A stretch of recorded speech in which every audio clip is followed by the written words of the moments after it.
Hi, everyone. Welcome to the first episode of Dose of Derm, a dermatology guide for medical students.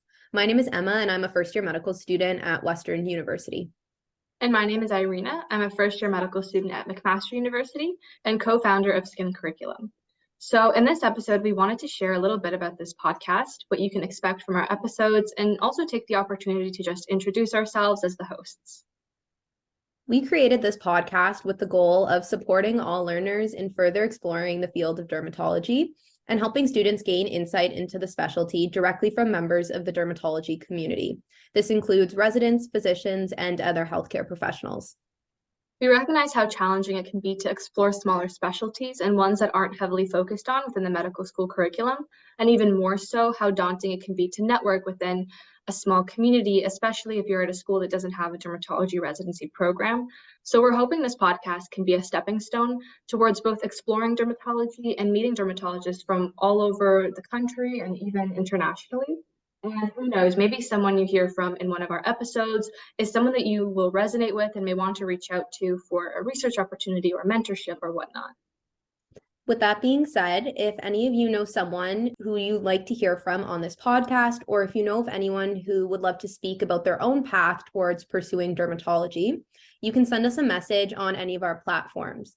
You can find us at Skin Curriculum on both Instagram and Twitter, or you can use our website, www.skincurriculum.com. So as the introduction episode, we thought it would be fun to also share a little bit about ourselves and how we know each other and tell you a little bit of fun stories about the past few years that we've known each other. So Emma and I have known each other for, I think, going on 5 years now, and officially met through our research lab at the University of Guelph. So shout out to Dr. Jeremy Simpson. So I was in my 4th year when Emma started volunteering at the lab, and we eventually ended up doing a master's as well. So we've kind of been in the lab for a while. We're well seasoned residents of the lab.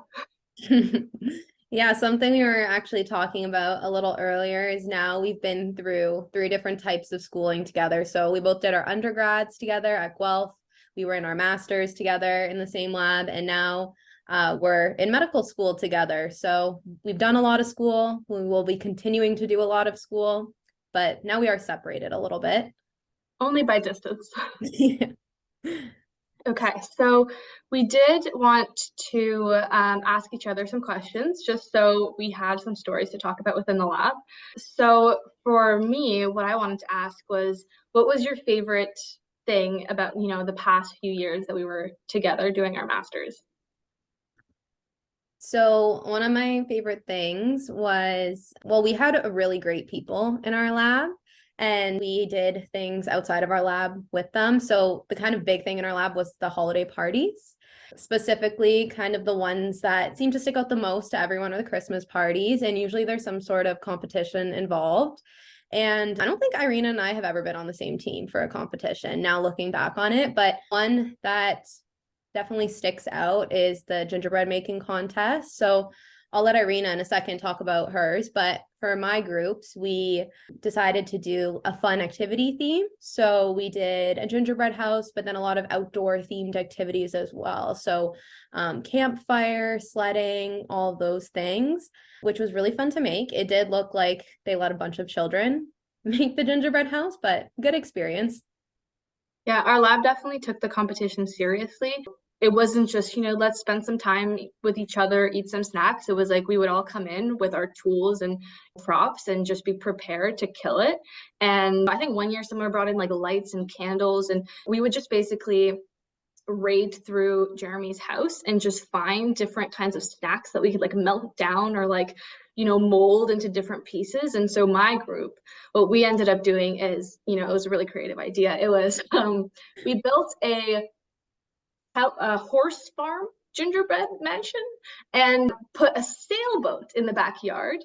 Our supervisors ended up being little gingerbread horsies, and it was absolutely beautiful. We won over like all the hearts in the room, but unfortunately we did end up losing the competition.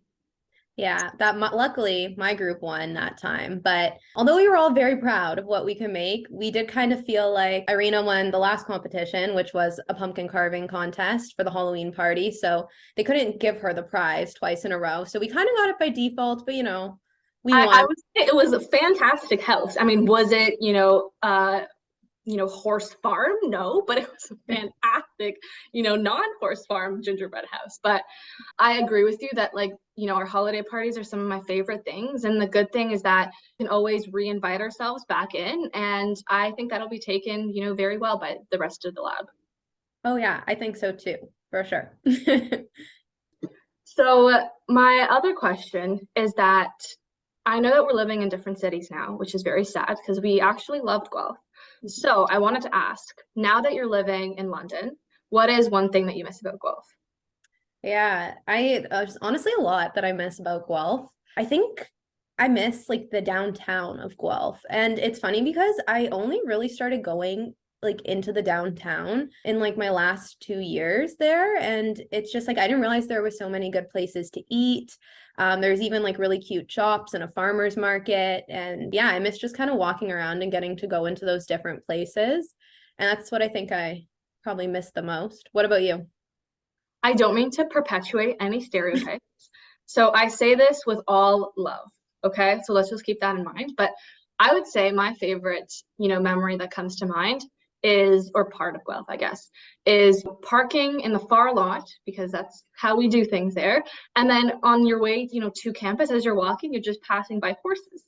They're always around. And when I mean passing by, I mean like they're right beside our buildings. They're not just, out there. They're just here you have the lab, and then to the right, you can see a horse. And the smell that comes with that is just something that you'll never forget. And, did I love it in the moment? Who knows? Do I miss it? Yes. It's, part of home.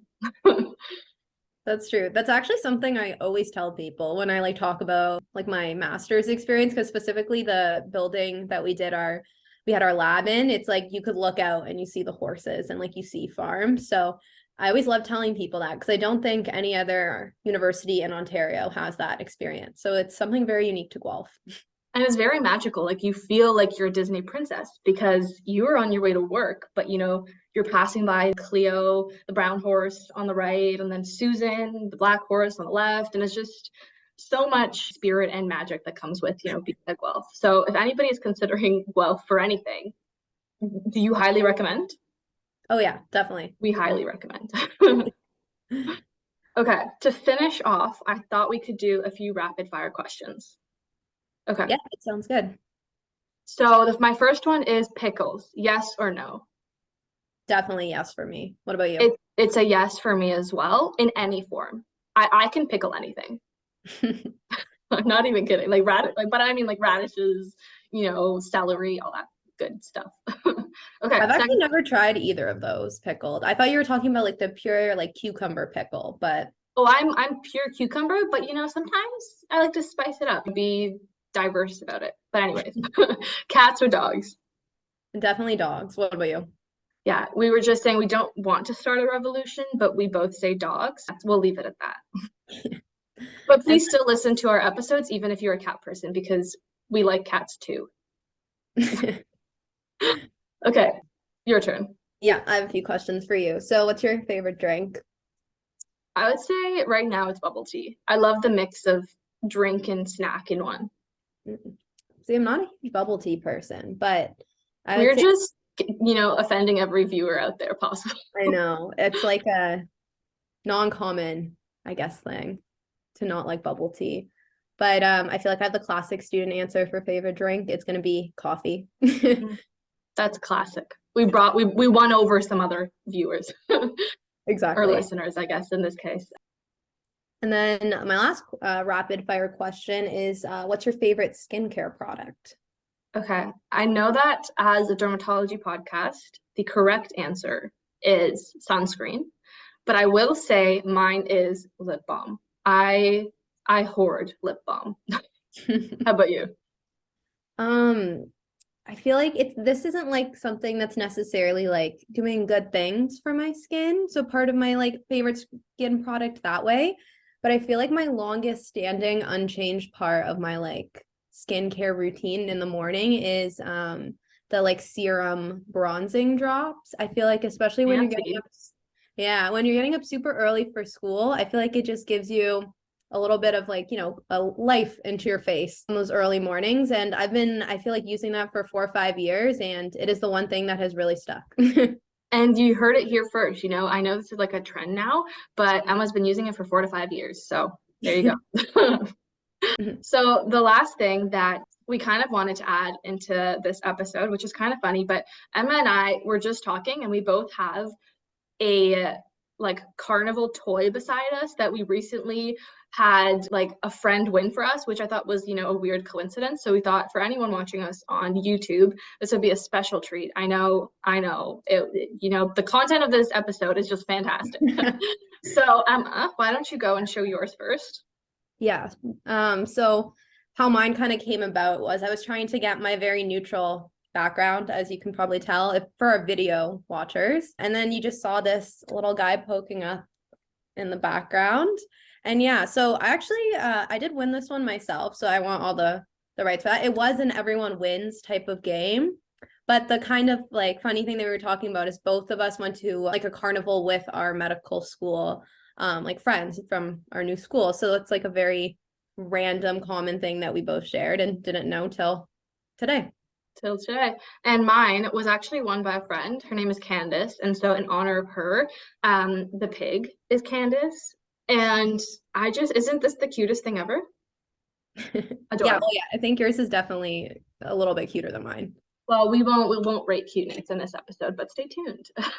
Okay, well, thank you all for listening. We hope to have you back here for our next episode, and you can follow us on Instagram and Twitter at Skin Curriculum if you'd like to get a sneak peek of any of our upcoming guests. But otherwise, we hope you all enjoy and hope you take care.